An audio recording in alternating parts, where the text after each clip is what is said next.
Bismillahirrahmanirrahim. Halo Merah People, apa kabar di sana? Semoga tetap semangat ya.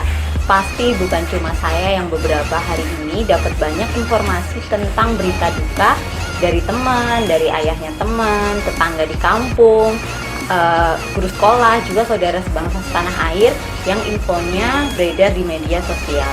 Ya, kita doakan semoga bumi dan seisinya kembali sehat ya.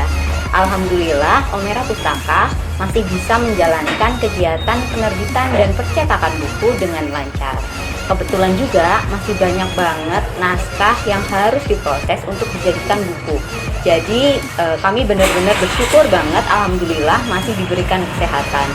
Terima kasih juga buat Omera People yang memberikan kepercayaan buat Omera untuk nerbitin karyanya. Hari ini memang diniatin untuk cerita-cerita, udah lama kan nggak bikin konten tentang Omera Insight. Saya tuh memang seneng banget sama konten-konten yang berkaitan sama falsafah hidup. Jadi akhirnya channel Omera pun ngambil space untuk konten yang berbau-bau falsafah. Tapi nggak berat kok, semoga bermanfaat ya.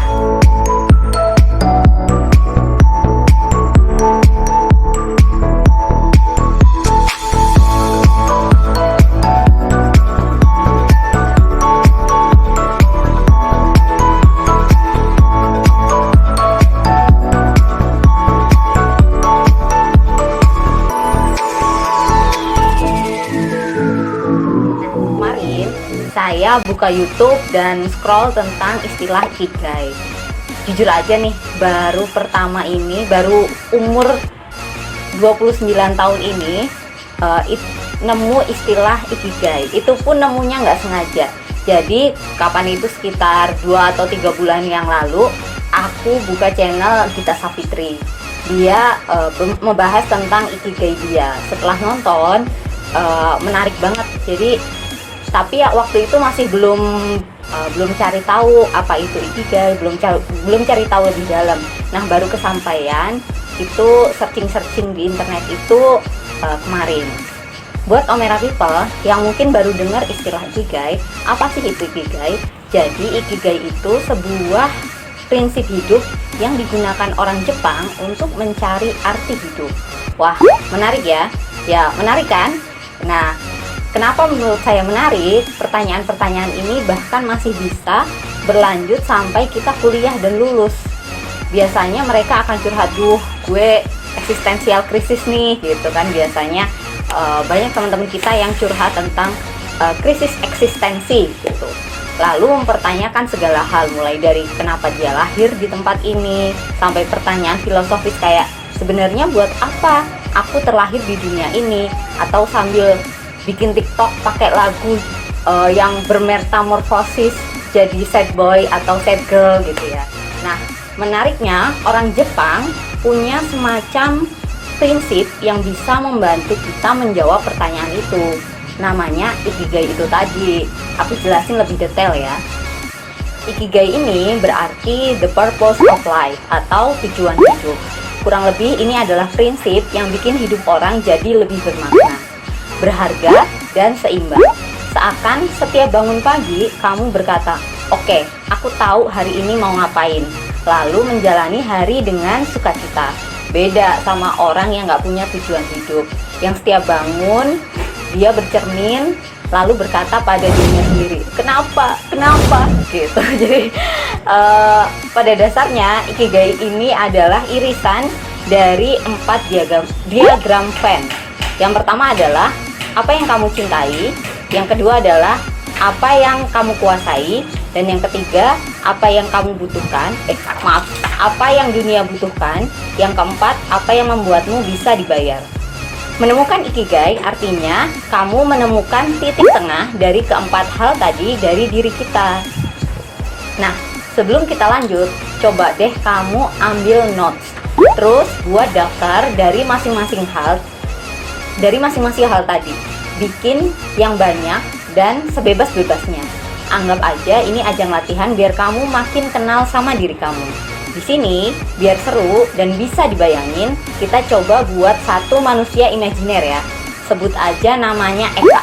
Dan kita akan buat daftar dari keempat hal tadi.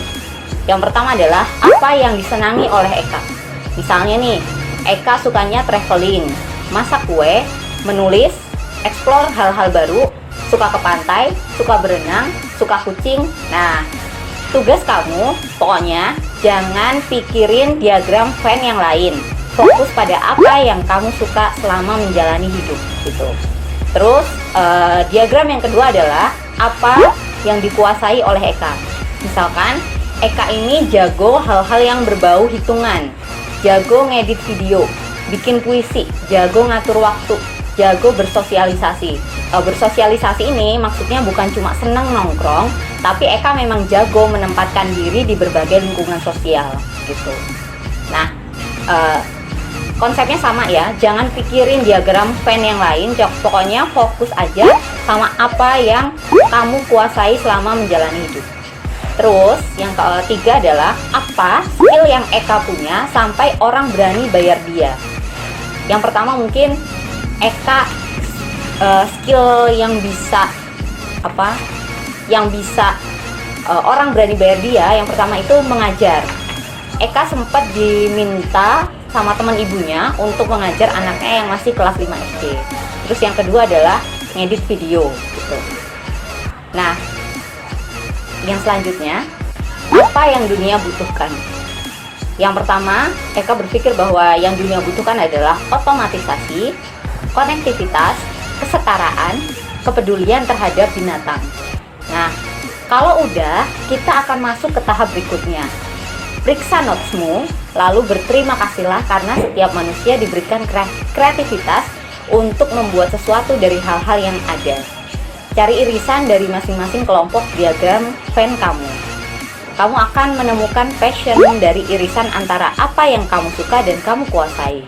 Dalam kasus Eka, passionnya mungkin segala sesuatu yang berkaitan sama puisi, traveling, dan menjalin networking dengan orang baru, atau mengabadikan sesuatu lewat video. Tapi, apa bisa Eka hidup dari mengandalkan passion dia? Bisa sih, tapi menurut Ikigai ini itu kurang gitu. Di perjalanan hidupnya, Eka akan pusing karena nggak memikirkan keuangannya. Dia melakukan semata-mata untuk kesenangan diri, walaupun hasil yang dia buat itu bagus gitu. Coba kita cari irisan antara apa yang Eka kuasai dan skill yang membuat Eka bisa dibayar. Mungkin Eka bakal mutusin buat masuk ke sekolah jurusan perfilman, dan di masa depan dia bakal bisa punya profesi kerja menjadi editor film karena dia jago ngedit dan dia bisa dibayar untuk itu. Biasanya orang tua bakalan punya andil di bagian ini, dan biasanya orang tua selalu ingin anaknya sukses di masa depan. Maka dia melihat diagram Venn di bagian skill yang bisa dibayar. Ibunya Eka punya keinginan dia masuk jurusan akuntansi karena menurut sang ibu nanti gampang dapat kerja. Ini sangat bisa terjadi kan? Jadi setelah Eka lulus, dia punya skill dan jago di bidang akuntansi. Dia pun bisa hidup sebagai seorang akuntan. Dalam diagram di atas, kondisi Eka cuma hidup sebagai profesi karena sebenarnya dia nggak suka jadi akuntan. Rumit ya? Enggak kok. Asal kamu bisa dan berani menyelami hidup kamu, insya Allah ini akan ringan dan justru akan mempermudah mempermudah deskripsi diri kamu. Nah, lanjut lagi ya soal kasus Eka tadi. Hidup sebagai akuntan sebetulnya sah-sah aja dan nggak apa-apa. Tapi dalam Ikigai, supaya hidup kita berharga dan bahagia, kita perlu mikirin dua aspek diagram Venn lain. Apa yang kita suka dan apa yang dibutuhkan dunia. Oke, kayaknya itu tadi contoh kasus paling sering yang dialami orang. Sisanya kita diskusiin di kolom komentar aja ya, supaya videonya juga nggak terlalu panjang. Kita langsung coba buat karir palsu yang paling ideal buat Eka. Kita akan menemukan konsep Ikigai dalam diri Eka. Dengan mengiriskan keempat diagram Venn tadi, mungkin Eka akan paling merasa happy dan selalu punya tujuan hidup setelah bangun saat dia hidup sebagai produser video dalam sebuah brand travel. Dia suka menulis dan mengeksplor tempat dan traveling. Dia jago akan editing, lalu bisa dibayar untuk melakukan itu. Buat Eka, yang dia lakukan juga bermakna karena pekerjaannya punya impact kepada dunia. yaitu mengenalkan lokasi tempat wisata baru yang selama ini kurang terekspos. Impact lanjutnya, roda perekonomian di sekitar tempat tersebut juga maju gitu. Nah, kalau kamu gimana? Mencari ikigai emang susah-susah gampang. Tantangan berikutnya setelah menemukannya adalah konsisten menjalani ikigai. Satu hal yang perlu kamu ingat adalah ikigai ini sifatnya sangat-sangat personal. Jadi kamu nggak perlu ngebandingin hidup kamu dan hidup orang lain. Nanti ini adalah video part 1. Video part 2 aku akan menjelaskan tentang ikigai dari berdasarkan pengalamanku dan akhirnya bisa melahirkan Omera Pustaka. Bye bye.